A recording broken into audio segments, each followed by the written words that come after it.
залуу байхдаа суралцах юм боломжуудыг боломжгүй гэдэг талаас нь тэр цаг хугацаагаа хий дими өнгөрөөж исэн гэдгээ би одоо ойлгосон байна. Тэгэхээр та нар маань энийг битгий алдаасаа дахиад суралцах боломж байвал суралцаараа. Дараагийн хөгжилчин өнөөдрөөс чамаас хамаарна.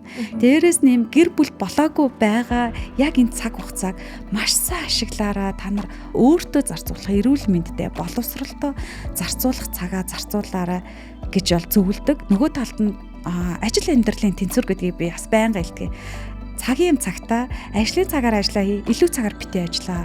Та нар илүү цаг буюу ажлын цагаас хооших цагаа өөртөө зарцуулах, өөрийнхөө хөгжих, эрүүл амьдрах, илүү юм ар гэртээ зарцуулах, ийм зүйлдээ цагаа илүү зарцуул. Хүний цаг хязгаартай шүү дээ, бид нар бас амьдралын цаг хугацаач гэсэн хязгаартай.